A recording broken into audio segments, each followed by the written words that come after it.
Sí, señores, lo prometido es deuda. Esta noche vamos a conversar con uno de los conferencistas de mayor impacto, no solo en Argentina, en Latinoamérica. Empezó como escritor, politólogo. Sus temas siempre causan revuelo, controversia y se la banca el tipo. Pero es como que nada lo detiene, hay mucha oposición, el tipo sigue promoviendo la libertad de expresión. Me encanta, se autodefine como escritor, como combatiente cultural. Se lo voy a chorear eso, me encanta, combatiente cultural. Señoras y señores, con nosotros el señor Agustín Laje.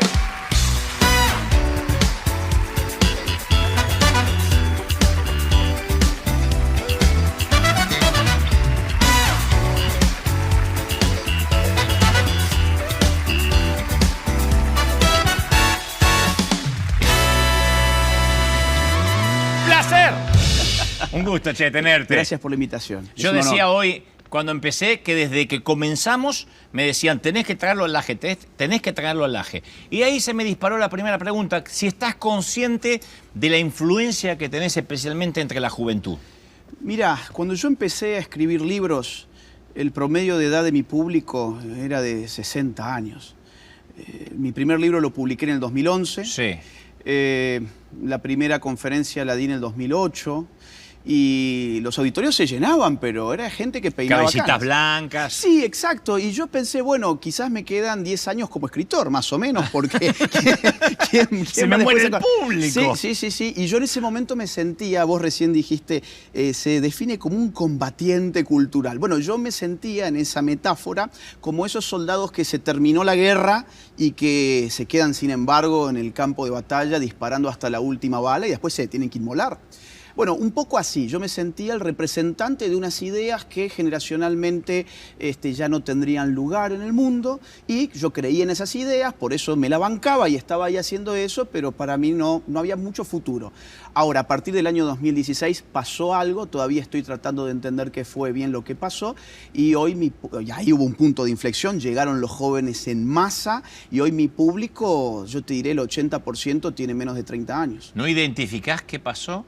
¿Qué momento fue ese clic en el 2016? Bueno, ahí hay un punto importante que debe ser la irrupción ya de las redes sociales. ¿No coincidió con un libro nuevo? Sí, además. Ahí hubo un libro nuevo que se llamó El Libro Negro de la Nueva Izquierda. Sí. Fue un libro que salía de Argentina, porque mis dos primeros libros eran sobre temas argentinos. Y ese año... el tema del libro era cómo la izquierda estaba cambiando de ropaje, cómo estaba maquillándose con otras causas y nos metimos en un tema muy polémico que era la ideología de género. Y ese tema con el mundo adulto no encajaba los temas de género, feminismo, el tema del aborto. De hecho, mucha gente me decía, ¿qué haces escribiendo esto? No te lo va a comprar nadie ese libro. Yo decía, bueno, mira, según mis análisis politológicos, esto es lo que va a venir. Yo me estoy anticipando eso. Y me trataban un poco como un loco. Sí. Ahora, eso pegó con la juventud porque esos temas hicieron mella en la juventud. Para bien o para mal, para un lado o para otro. Yo le hablé al joven que no le cerraban esos temas, que encontraba que ahí había algún grado de manipulación, instrumentalización, de maniqueísmo, y los jóvenes llegaron en masa. Y además está el tema de las redes, que a partir del año 2016 ya Instagram, YouTube, ya en mi caso se convierten en plataformas hegemónicas, digamos. Que vos decís y sostenés en tus conferencias que son mayormente manejadas por adolescentes, sí, que determinan un poco el pulso de qué red social está en la picota y cuál no. Claro, yo en el último libro que escribí, que se llama Generación Idiota, traigo el término adolescentrismo. Con este término quiero fijar etariamente el estado de nuestra cultura. Las culturas antiguas, por ejemplo, eran gerontocráticas. ¿Verdad? Eran los ancianos los que transmitían y producían la cultura, aunque la producción era muy lenta. ¿Por qué? Porque además se hacía con la voz. Digo, no había libros en un sentido masivo del término, no había TikTok, no había redes, no hay nada de eso.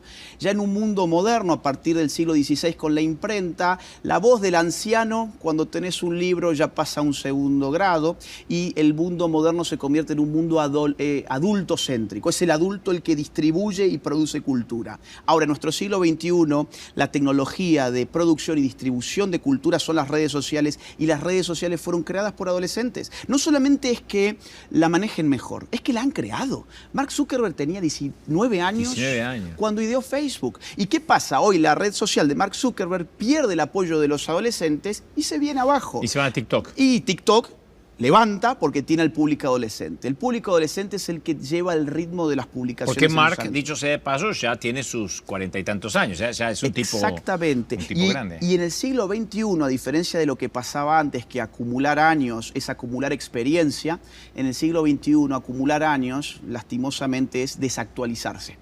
Entonces uno va quedando relegado. En mi caso, afortunadamente, me gusta algo muy anticuado, que son los libros. Sí. Yo fundamentalmente soy escritor, que en todo caso trata de difundir las ideas que escribe también a través de las redes sociales, pero a mí lo que me gusta es una tecnología del siglo XVI. El libro. Una tecnología del siglo XVI. Me encantó eso. Y claro. Es algo... Esa te voy a robar varias frases. El libro, pues, no, yo soy un defensor del papel también. Incluso el libro en papel, mira lo que te digo. Claro, es que vos también escribís. Claro, y me gusta, pero a mí me gusta el olor del papel. Es una cosa media obsesiva, ¿no? Que no puedo leer en una tablet todo el tiempo. Me voy a leer un libro, no puedo. Pero es una cosa que supongo que va a morir con nosotros. ¿Sabés qué? Que siempre tuve esta curiosidad de preguntártelo. Dios no me deja mentir en esto. Cuando la temporada pasada entrevisté a Lalo Mir, me dijo que a él le molestaba la doble moral que hay en Argentina. Él decía, nadie se atrevería a hacer un chiste sexista hoy. Hoy estarían proscripto Olmedo, Porcel, etcétera, ¿no? La nena de Franchella. Sin embargo, dice, siguen circulando por WhatsApp, grupetes de amigos, chistes, esos y peores. Pero hay un esnobismo. Entonces, un esnobismo de decir, no, yo soy políticamente correcto para esto. ¿Vos creés que esa doble moral es de la generación que se está yendo y que no quiere cambiar? ¿O eso siempre va a permanecer? No sé si logro explicarme. Sí, entiendo el punto. Si el cambio que se expresa es lo que realmente es, o por debajo de agua seguimos pensando lo mismo. No, siempre hay doble moral. Es decir, cuando la cultura es fabricada de arriba y no es espontánea, y cuando irrumpen determinadas minorías que instalan dispositivos de censura generalizada, la gente va a seguir diciendo lo mismo, solamente que no por canales públicos. Oficiales, claro. Oficiales, exactamente. Lo harán en un chat privado, lo harán... Yo no digo que esté ni bien ni mal, porque tendría que analizar cada mensaje en concreto para decir, mira, esto realmente es grave, o esto que está diciendo acá, vamos, no exageremos. Bien. Ahora, lo que ha pasado en los últimos años es que decir hoy prácticamente cualquier cosa que ofenda a determinadas minorías es peligroso. No todas las minorías. No. A determinadas minorías. El otro día me hacían una entrevista en un portal importante y me decían, ¿pero vos qué te molesta si en el mundo del cine están sobrerepresentados los grupos LGBT? Bueno, justamente el problema es que hay una sobrerepresentación que está siendo forzada y que está saliendo el tiro por la culata, digámoslo vulgarmente, porque hay mucha gente que ya no está interesada, que no le interesa ir a que le metan este tipo de temas por la ventana. Esto le está pasando a Disney, por ejemplo. Y la respuesta de quien me hacía esta pregunta fue, bueno, pero son minorías, está bien, porque antes fueron infrarrepresentadas, que ahora, para hacer justicia histórica, se las sobrerepresente. Y mi respuesta fue, bueno, ¿y por qué esas minorías y no otras? Hay muchas minorías. La minoría... Por ejemplo, los testigos de Jehová. Sí. Que siempre son un objeto de burla en las películas. Es el objeto de burla, el mormón, el testigo de Jehová que va, te toca la puerta y es un tipo que tiene hasta el último botón acá prendido que se está asfixiando, y es un ridículo que está queriendo... O el mormón también, el mormón también. ¿También? El mormón también. Exactamente. El mormón te cae en una bicicleta con 4 o 5 mujeres. Exactamente. O sea, a ver, el que cree en Jesús, y esto decirlo hoy por la televisión es como que causa escozor. ¿Quién es cristiano? Hoy está totalmente infrarrepresentado, por ejemplo, en el mundo del cine, de las series, de la televisión, y cuando aparece es para ridiculizarlo. En una serie, por ejemplo, de Sex Education, muy conocida de Netflix, bien, una porquería. Yo tuve que verla, pues estaba haciendo una investigación sobre estos temas, y la única vez que aparecen cristianos son feos, brutos, tontos, ridículos. están con un cartel contra el aborto, donde incluso tienen errores de ortografía. Entonces yo digo, ¿por qué hay minorías que sí, por qué hay minorías que no? Porque no son todas las minorías. La estigmatización, yo siempre digo, ¿por qué en cualquier película necesariamente el cura es un pedófilo? Claro. Y el pastor está detrás de la billetera. Sí, exacto. Siempre. Siempre. Entonces, ¿sos pastor? ¿Qué haces, viste? ¿O sos cura? Upa. Sí. Hay un montón de que te duelen porque es una generalización injusta. Injusta. Es una generalización injusta que tiene que ver con el paso hacia el mundo de la posverdad. En el año 2016, la Universidad de Oxford, en su diccionario, coronó al término posverdad como palabra del año. Y los periodistas dijeron que la posverdad significaba la exacerbación de las fake news. ¿Qué es la posverdad? Es un momento que las tecnologías permiten tal cacofonía pública que estamos sumergidos en mentiras de manera permanente. Yo creo que es algo más profundo todavía. El momento de la posverdad es el momento en el que el criterio que distingue la verdad y la mentira cae como legitimador del discurso público. ¿Esto qué significa? Nosotros ordenamos el discurso público en base a algún valor. Hasta hace poco tiempo el valor para hablar públicamente era decir la verdad. El asunto en nuestra conversación era que vos dijeras la verdad y yo dijera también la verdad, y eso le daba ritmo y legitimidad a lo que decíamos. Hoy la verdad deja de legitimar el discurso público y hoy el discurso público se legitima cuando uno cumplimenta los sentimientos de determinadas minorías. Con lo cual yo puedo herir, por ejemplo, a las minorías de los sacerdotes, que son minorías, a la minoría de los pastores, de los testigos de Jehová, de estos, de aquellos. Yo puedo mofarme de esa gente, del que tiene el pelo colorado, de mucha gente yo todavía me puedo mofar. Pero hay cierta minoría que está por encima incluso de la verdad. Porque si yo digo cosas verdaderas, y permítanme ser un poco políticamente incorrecto, pero creo que la verdad es un criterio que está por encima de los sentimientos, y esta es mi guía moral para no caer en la doble moral de lo que hablábamos recién. El sexo, por ejemplo, no se puede cambiar. Uno puede hacer una ficción con arreglo a una ley llamada Ley de Identidad de Género, donde el Estado reconoce una autopercepción como verdadera. Muy bien, ¿estamos de acuerdo? Estoy de acuerdo, ok. Ahora, ese reconocimiento estatal no ha modificado en sustancia la realidad de ninguna persona. Por más que a continuación vengan hormonas, cirugías plásticas. Bueno, hoy entre mi público yo tengo seguidores que son trans, que están totalmente de acuerdo con lo que yo acabo de decir, porque dicen, a mí me engañaron, porque me vendieron que mis sentimientos estaban por encima de la verdad. Y hoy estamos obligados a vender discursos que se legitiman en tanto y en cuanto se ajusten a las demandas sentimentales de determinados grupos protegidos.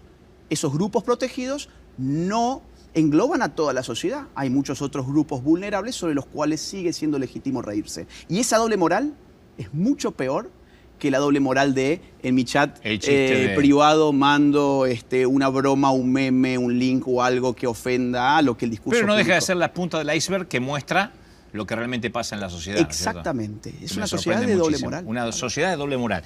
Pequeño cortecito, interesantísimo, Agustín, espero que nos alcance el programa, pero pequeño cortecito, el primero, no se vayan, ya venimos.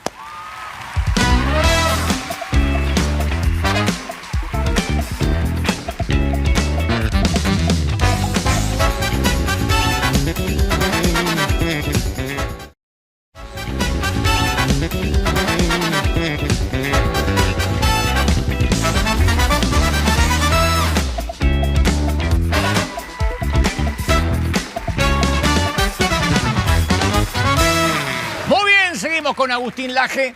Te decía, antes del corte mencionabas esa palabra que la posverdad, ¿no es cierto? Pero yo también te escuché hablar del posfeminismo. Sí, sí. El posfeminismo es lo que estamos viviendo hoy. Hoy ya no existe el feminismo. Barramos con la idea de que el feminismo es el gran movimiento del siglo XXI, porque el feminismo entró en una gran declive a partir de los años 90, cuando determinadas teóricas que venían del feminismo le dieron forma a una nueva teoría llamada teoría queer. la teoría queer, a diferencia del feminismo que precisa de un sujeto femenino, biológicamente determinado. Al cual supuestamente se tiene que defender. Exactamente. ¿Cuál es la base del movimiento feminista? La mujer. ¿A quién representa el feminismo? La mujer. La mujer. ¿Cuáles son los derechos que voy a reclamar desde el feminismo? La mujer. Pero ¿qué pasa cuando ciertas teóricas feministas a partir de los 90 me dicen, no, a ver, ahora ser mujer es algo que lo puede decidir cualquiera? Claro, si todo puede ser algo, eso ya es nada.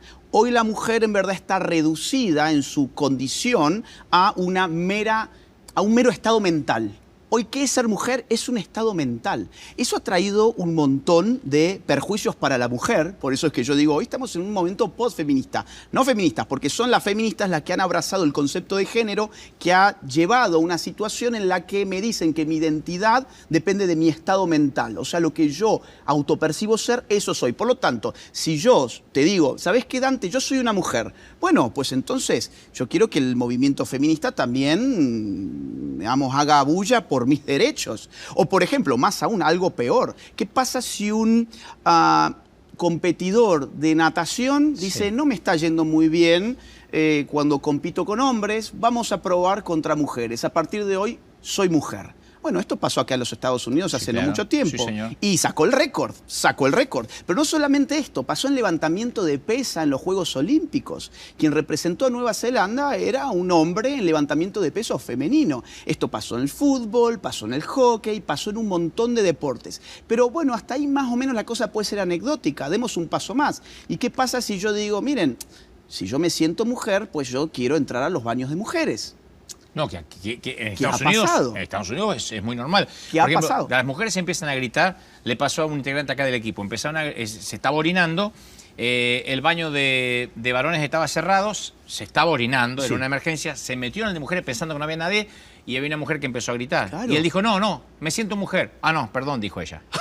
Exactamente. Y pudo orinar, ¿no? Y eso es una suerte de terrorismo cultural. La gente tiene terror de violentar el discurso público políticamente correcto, como decíamos en otro bloque. Ahora, te lo llevo un poquito más allá. ¿Y qué pasa si yo estoy preso, hombre, y digo, ¿saben qué? Me conviene más estar preso en la celda de mujeres. Por favor, ahora quiero, a través de la ley de identidad de género, ser yo también una mujer y que un juez me pase a la celda de mujeres. ¿Esto sabes dónde pasó? En Córdoba.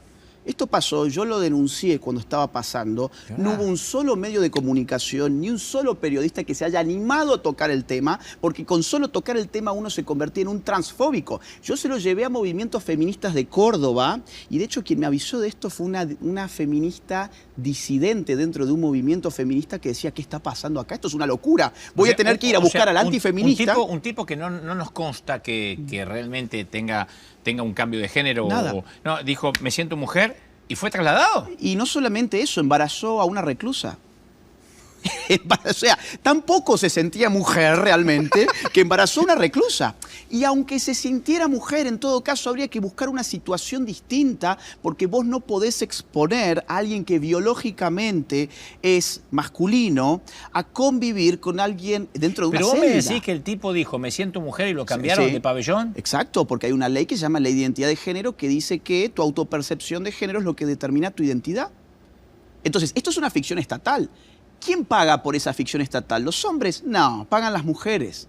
Pagan las mujeres. Sí. Entonces, mirá, te doy un caso todavía más, digamos así, espantoso. En Canadá hay un trans, un hombre que se autopercibe mujer, que ya lleva demandando a más de 15 mujeres de estéticas que se han negado a depilarle los genitales. Este sujeto llega a un lugar de estética femenina, solicita una depilación y bueno, ocurre que no hay ninguna cirugía ni siquiera realizada y las mujeres de estas estéticas se negaron y hoy están enfrentando, muchas de ellas, procesos judiciales por violar los derechos humanos que reconocerían. Él se autopercibía mujer. Entonces, exactamente. Y eso te lleva a una situación en la que ya no podemos seguir hablando de derechos, porque ¿a qué se tiene derecho? Autopercibirse como a uno se le dé la gana, adelante. Autopercibite como vos quieras. Ahora, que tu autopercepción no genere una obligación para mí. Yo no tengo por qué estar obligado, o ninguna de esas mujeres tienen por qué estar obligadas a concursar en un deporte femenino con hombres, a meterse a baños donde se meten hombres que dicen que son mujeres. Ninguna mujer reclusa que esté presa tiene ninguna obligación de estar compartiendo celda con un hombre, y ninguna mujer que trabaje en una compañía estética tiene la obligación de depilarle los genitales a un hombre. Entonces, eso es el posfeminismo, porque esas que dicen que están a favor de la mujer, sobre todos estos casos que te estoy contando, no hablemos de esto, porque la categoría del género, que fue la que abrió esta puerta, la trajimos nosotras. Por eso en España, donde esto es muy avanzado, ya hay una oposición dentro del viejo feminismo que se hacen llamar feministas radicales y están en contra de esta deriva desquiciada de la teoría del género. Pero en el resto de los países no hay ni siquiera grupos disidentes en general. Y a mí también lo que me llama mucho la atención es el odio, la grieta, porque si no apoyás al feminismo, necesariamente sos misógino. Sí, entonces, ese es lo que a mí me llama mucho la atención, incluso en los adolescentes, el odio, el no poder pensar diferente, el no poder expresarlo. Cuando promocionamos que ibas a estar, empezaron a llegar correos y gente diciendo cuidado con lo que va a decir, o sea, y amenazas, que a mí me sorprendió mucho porque nunca hubiese imaginado semejante odio visceral en esto. Y eso incluso se expresa en el tipo de lenguaje que usamos en política. Por ejemplo, hace poco, hasta hace no mucho, cuando yo quería denotar una aversión, una oposición en política, yo usaba el prefijo anti. Antiliberal, antisocialista, antinacionalista, antikirchnerista. Bueno, en esta nueva era del discurso político estamos hablando demasiado con términos psiquiátricos, por ejemplo, fóbico. Ahora, si vos no estás de acuerdo con esta agenda, esta, te vas a convertir en un fóbico de algo. Usás el sufijo fóbico en vez del prefijo anti, que era neutro. Ahora, la palabra fobia es muy cara desde el siglo XIX al lenguaje de la psiquiatría, hasta tal punto que acostumbramos a hablar de aracnofobia, claustrofobia, hidrofobia. ¿Y por qué llevamos ese lenguaje a la política? Porque queremos cerrar el debate. Cuando vos te llegan esos mails y te dicen cuidado con lo que va a decir es no abramos estos debates, más bien los volvamos, y esto agrego yo, una especie de trastorno mental. Si yo soy un fóbico por no adherir a determinada agenda, yo no soy un sujeto racional ni razonable con el cual poder hablar. Y este es el discurso que protege genera una coraza en ese discurso políticamente correcto. Entonces, los más jóvenes, como vos decías, se creen esta mentira de que si uno quiere pensar por sí mismo, si yo digo, miren, quizás del feminismo hay cosas que acepto y quizás hay otras que no acepto, eso no me vuelve machista, no me vuelve misógino, no me vuelve un odiador de mujeres. Si yo estoy en contra de una ley como la de identidad de género que te mencionaba hace un rato, esto no significa que yo odie a trans. ¿Sabes? Te cuento una anécdota. Yo hace unos 3 años fui a dar una conferencia en la Universidad San Marcos de Perú. Una universidad histórica para América Latina. Muy roja, o sea, con mucha izquierda. Y las feministas habían amenazado con incendiar el auditorio. Vaya sorpresa que me llevé cuando vi que quienes me vinieron a defender era un grupo de personas trans que defienden lo que yo hago. Porque dicen, este tipo, pues, a ver, yo me puedo enojar o no, pero está diciendo la verdad. Entonces a mí me habían engañado. Vinieron, se les pararon 10, 20 trans, están los videos. Se les pararon a 50, 70 feministas y no las dejaron seguir adelante porque querían entrar a hacer destrozos. Entonces, no es blanco y negro, ¿te das cuenta? No es cierto que yo por estar en contra de lo que yo llamo, o que muchos llaman ideología de género, yo odio al trans. Yo tengo amigos trans. Hay una persona maravillosa de Chile que está dando todo un combate contra el discurso de te vamos a cambiar el sexo a base de hormonas y cirugías, porque él lo hizo y su salud está destrozada en este momento por haber creído esa fantasía. Entonces, es muy peligroso lo que está pasando porque sobre todo no está dejando pensar. Cuando vos tenés un discurso políticamente correcto al que te tenés que ajustar o te convertís en un fóbico o en un odiador de mujeres, pues entonces no puedes pensar. Ahora, mi pregunta es a Agustín persona. Cuando vos te metés en esta cruzada, en esta casi contra los molinos de viento, casi yo diría, Sí. sí, porque Quijotesco, es una sí. utopía, Sí. a veces es una quimera pensar, decir, bueno, me voy a meter contra... No, ¿cómo te reabasteces ante cancelaciones que me has contado que has tenido de canales, cuando te frizaron cuentas, Sí. literalmente te frizaron cuentas que tenías bancarias? Sí. Cuando toda esta presión viene sobre vos, ¿en qué te reabasteces para seguir autodefiniéndote como un combatiente cultural? Muchas veces, yo te confieso, me hubiese dado por vencido con la mitad de la guerra que has tenido vos. Mira, los ataques yo los tomo como medallas de guerra. Es decir, que a mí me censuren en una universidad, que vengan a tratar de incendiar un local, que me vengan con amenazas de bombas. A mí me han cancelado conferencias, por ejemplo, en Mendoza, donde vos pronto vas a estar. Sí. Me han entrado policías con perros a desactivar supuestas bombas en el medio de la conferencia que yo estaba dando. Me han atacado, me han arrojado cosas. Es decir, los cultores de la diversidad, la inclusión y la tolerancia... ¿Pero vos capitalizás eso? O... Claro, para mí son medallas y las medallas se capitalizan. ¿Cómo lo capitalizo? Lo hago si hay un video, hago yo un video. Hace muy poquito la Universidad Javeriana en Colombia me hizo viajar al vicio hasta Bogotá porque cuando yo llegué me dijeron, no, perdón, está censurado aquí.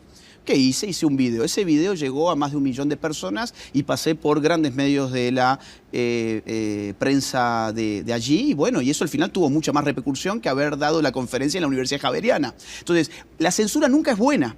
La censura nunca sale bien, y esto la historia lo muestra. Es decir, hay que ser muy tonto políticamente para censurar, porque lo que se censura es atractivo, genera deseo. Siempre. Siempre. Es que la historia de la censura es la historia del fracaso político. Entonces, cada vez que a mí me quieren censurar, digo, gracias, una medalla más y vamos para adelante. Ahora, hay algo que sí me frustra, que no es la censura, no es todo esto que estamos hablando. Lo que a mí me frustra es el avance de las cosas que yo considero malas. El avance del mal a mí me frustra mucho. Cuando yo veo una América Latina totalmente pintada de rojo, rojo no republicano sino socialista, yo siendo, digamos, una persona paleolibertaria, ¿sí? Claro, esas cosas, o ver ciertos reveses políticos en la región, donde veo que el socialismo del siglo XXI vuelve en una segunda ola y vuelven estos mismos personajes, eso a mí me deprime mucho. Pero ¿cómo salgo de esa depresión, digamos así, dándome cuenta que no solamente yo estoy apostando por cambios estructurales de gobiernos, de política, del armazón cultural de un pueblo, etcétera, sino que también tengo que llegar al individuo real de carne y hueso? El otro día estaba lanzando un libro en Miami y me pasó una cosa que yo venía con la moral baja, pensando, ¿realmente vale la pena estar haciendo todo esto? ¿Qué es lo que a veces lo que te preguntaba, o la esencia de la pregunta, si a veces no te haces esa cuestión? Mirá, cuando yo me pregunté eso, ¿vale la pena? Estaba en una gira de medios tremenda, salgo de una radio y me aparece un tipo de Costa Rica lleno de cal, obrero, me dice, mirá, dice, acabo de venir corriendo desde la obra porque te estábamos escuchando en la obra. Si yo soy seguidor tuyo, entonces me vine porque quiero venir a agradecerte por tus libros, por las conferencias, por todo lo que estás haciendo, porque gracias a ello yo estoy pudiendo proteger a mi familia de estas ideologías. Listo, ya está.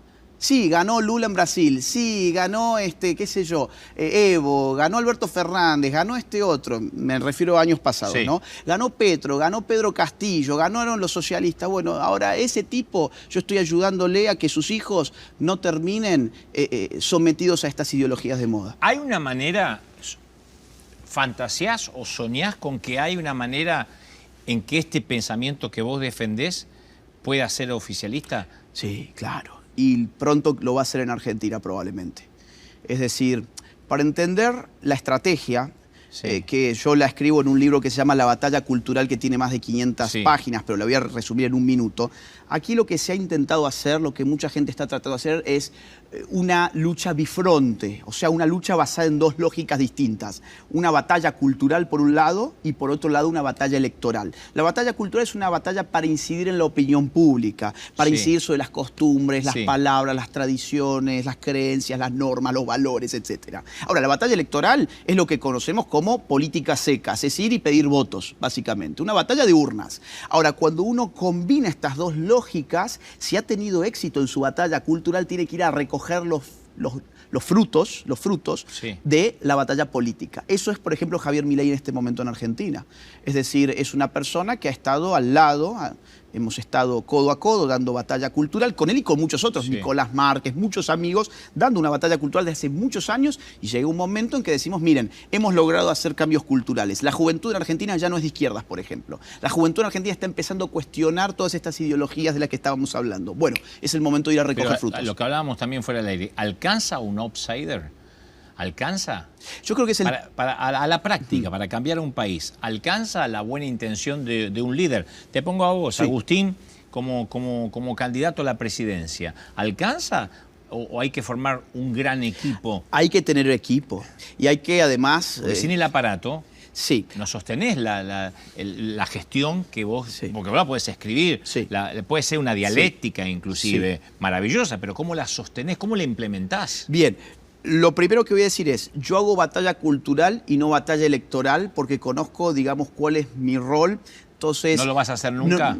No sé si nunca, por decir nunca sería absurdo. En política Claro. las cosas cambian. Por ahora yo te diría que no. Yo necesito estar dando batalla cultural porque además es global. Yo no me puedo enfrascar solo en Argentina y quedarme ahí juntando votos. Yo estoy intentando de que ciertas ideas recorran muchos países. Ahora, los que hacen la batalla política electoral necesitan evidentemente un aparato, pero cuidado, también se decía que necesitaban un aparato para juntar votos. Y ya hemos visto que el aparato no hacía tanta falta para juntar votos. Cierto. Javier Milei sin ningún aparato fue el candidato más votado en las PASO y las encuestas muestran que en octubre probablemente lo sea también. Pero ahora para gobernar hace falta gobernabilidad, valga la redundancia, y eso depende del equipo y de la estrategia política que se lleve adelante. Yo creo que Milei no es ningún tonto, por algo le ha ido como le ha ido, él debe tener bajo la manga algunas, y yo me atrevo a decir de manera no oficial, porque yo no soy ni siquiera parte de su partido político, Sí. pero yo me animo a decir que el as bajo la manga es Mauricio Macri. Yo creo crees que sí? sí. Sí. A ver, ese coqueteo entre ambos, que ya lleva por lo menos 2 años, más o menos, es ida y vuelta, ¿eh? Es ida y vuelta. Bueno, sería. Es ida y vuelta. Y Macri ha sido muy cascoteado en Juntos por el Cambio. Sí. Ha sido muy ninguneado. Y además, cuidado, el año que viene el Congreso no va a estar dominado por una fuerza política. Nadie va a dominar el Congreso. Todos tienen que negociar. Juntos por el Cambio, si la performance es como la de las de PASO. agosto, Sí. baja sus diputados. Unión por la Patria baja sus diputados. Milei puede conseguir 35, 40, más o menos. Ok. ¿Con eso gobernás? ¿Con eso realmente tenés mayoría? Nadie va a tener mayoría. Y Macri tampoco es ningún tonto, lo sabe. Van a tener que negociar, van a tener que juntarse. ¿Es una hipótesis? Es una hipótesis. O un rum. No, es una hipótesis mía. Es una hipótesis politológica, digamos así, Sí. mirando números y mirando discursos. O sea, es un análisis cuantitativo y cualitativo. Los discursos, digo, cómo Macri va a estar en una especie de ida y vuelta de romance político con Milei cuando su candidata es Patricia Bullrich. Y me dirán, sí, pero él salió a decir que la respaldaba. Sí, pero no salió a decir nada realmente sustancioso contra Milei. No, y además el mundo político resiste archivos. Sí. El nuestro. El nuestro no, vos hoy podés decir A, mañana Z Por eso, y nadie se va a lo acordar. hemos visto con Massa, lo hemos visto que decir, no, esto no cambia. Y los que estamos de afuera decimos, no puede ser. Sí, se vuelve a postular, Sí. sale, cambia de partido y es como que hay una amnesia, ¿no? Colectiva. Pero yo quisiera irme a algo más místico, a ver Sí, si a ver. mejor tener la respuesta o no. Sí, ¿Existe un grupo de tipos en alguna parte sí. manejando una agenda mundial? Ajá. ¿Existe?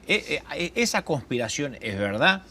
Decían por allí, no, los Simpson no predicen el futuro. Los Simpson, de alguna forma, los guionistas, están conectados con los tipos 10, 12, dicen por ahí, que ¿quién maneja una agenda mundial de manera que todo un planeta se ponga de acuerdo? Ya sea para una cuarentena, ya sea para que se termine de hablar de la cuarentena y hoy Sí. se empieza a partir de hoy a hablar de la guerra. Sí. Que uno lo Sí. ve, los hilos se ven. Entonces yo digo, ¿existen eso? ¿Te consta? Sí. ¿O es algo orgánico que se va dando a través de la cultura? No. A ver, hay muchos grados de planificación, hay grupos de intereses, hay organizaciones que trabajan en pos de instalar determinadas ¿Políticos o agendas. empresariales? Ambos. los empresarios usan a los políticos. Es decir, más que políticos, son empresarios que son los magnates más acaudalados del mundo. Sí. Se reúnen, por ejemplo, el Foro Económico Mundial. Bueno, esto está, digamos, esto no es una teoría de la conspiración. Esto está a la vista de todo el mundo. Se reúnen y dictan por dónde tiene que conducirse el mundo, según sus ideas. Y oh casualidad, lo que se habla allí después es lo que se reproduce en todos los medios de comunicación y es una bajada de línea. Ahora, anda a ver, por ejemplo, Naciones Unidas. Naciones Unidas es, mirá, si vos me permitís un minuto, sí, yo creo que acá hay que hacer una explicación adicional.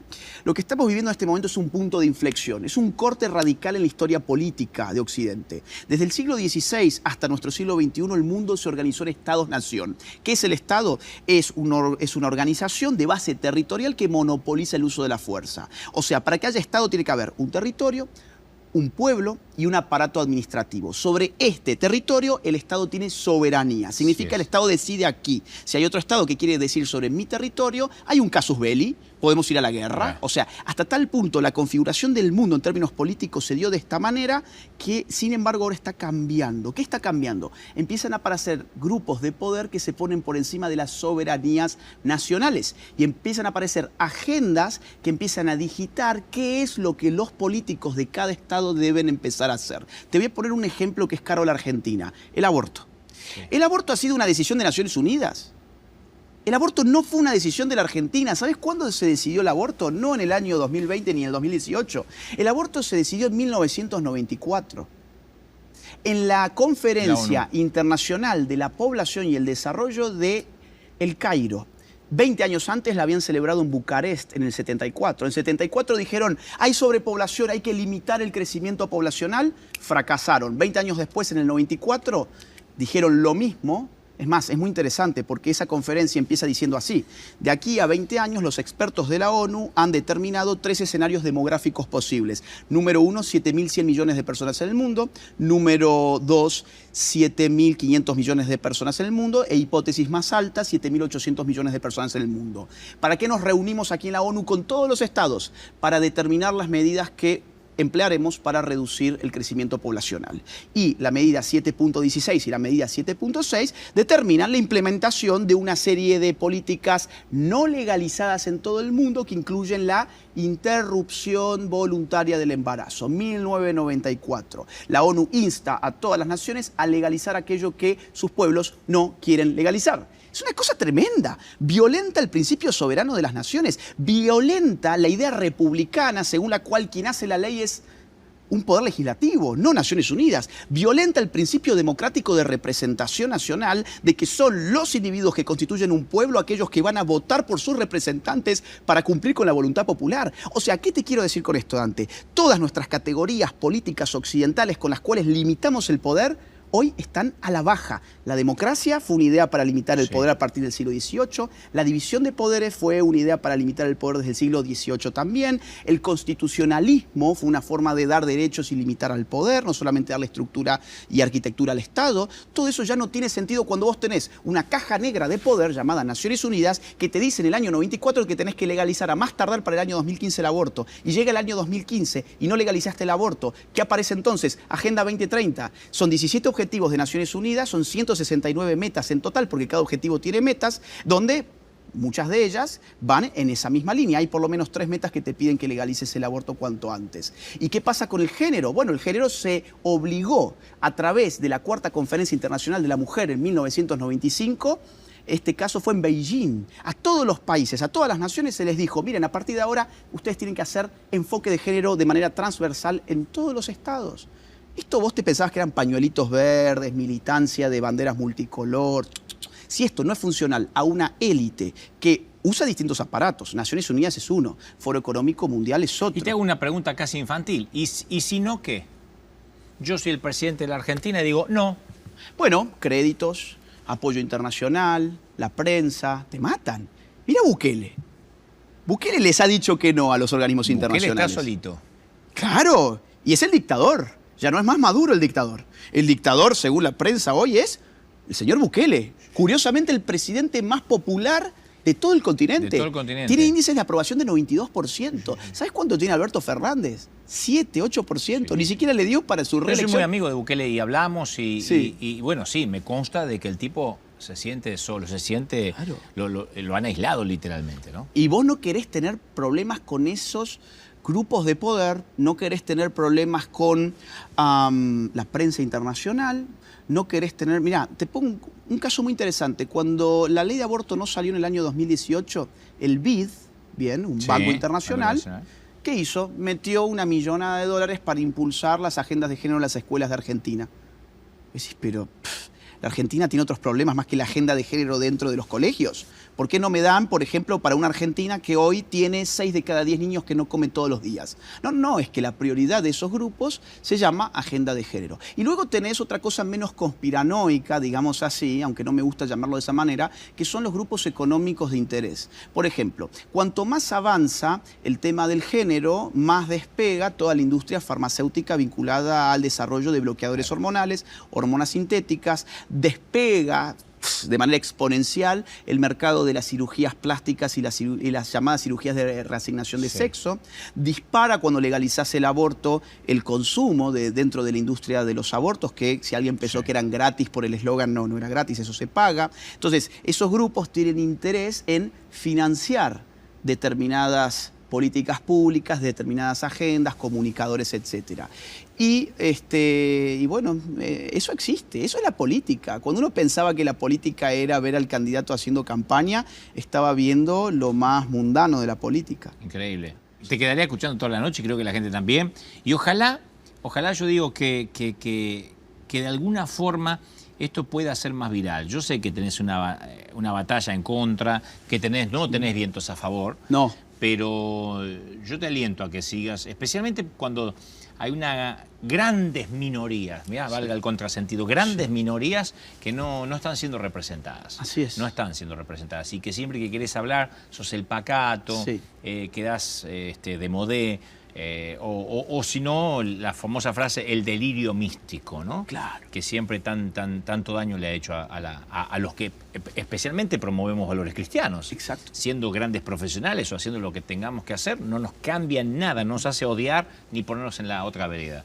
Mira, una de las cosas que a mí me acusan es de ser ultra religioso. No sostuve un solo argumento teológico en toda esta conversación, en ningún libro, en ninguna conferencia, sencillamente porque no sé de nada de temas teológicos. Y tampoco me consta de que vivas dentro de una catedral, una basílica, o una mezquita o una iglesia evangélica. Exactamente, pero además, son esas demonizaciones ad hoc, ¿no? Que sí, hay una mayoría silenciosa, yo creo. Una mayoría silenciosa. Sí, que tiene miedo de estas cosas. Y que cuando se acabe ese silencio de los corderos, a mí me parece que literalmente va a empezar una revolución, como son todas las revoluciones, que empiezan desde abajo para arriba. Las revoluciones nunca empiezan desde arriba. Lo que empieza de arriba hacia abajo se llama ingeniería social. La revolución siempre es de abajo hacia arriba. Lo que hoy se nos ha presentado como un siglo XXI revolucionario ha sido un mundo sometido a ingenierías de determinados grupos de poder, que es lo que hablábamos recién. Y esto, quiero aclarar, no es teoría de la conspiración. Una teoría de la conspiración es aquella que no puede dar un solo documento para probar lo que está diciendo. ¿Por qué? Porque la conspiración por definición es secreta. Si no es secreto, no es conspirativo. Ahora, todo lo que yo te comenté recién para probar los distintos puntos son documentos públicos de los organismos que te estoy mencionando. No hay nada secreto, no hay que hacer ningún espionaje a nadie. Eso está en la página, en este caso, de Naciones Unidas, Foro de Davos, Foro Económico Mundial. Quien quiera verlo, que lo vea. Ahí están todos los recibos. O sea, no pueden hablar de coima. Exacto. Me encantó. Gracias por venir. Gracias por hacerte el tiempo. Estás en gira por los Estados Unidos. Que te vaya bien, que tengas vientos a favor. ¿Tu próxima fecha dónde es? Bueno, tengo Los Ángeles, después sigue El Salvador, Ecuador, estaré en la Feria del Libro de Guayaquil, Paraguay, y después vuelvo a mi Argentina a descansar un poquito. Se lo decimos a ambos grupos, los que te siguen y a los que te van a hacer la contra, para que sepan más o menos dónde vas a estar. Y están invitados, si quieren dialogar, están invitados. No tiren cosas, no sean intolerantes. No sean intolerantes, no. Gracias por venir. Gracias, Vamos al último corte, pequeña reflexión, ya venimos.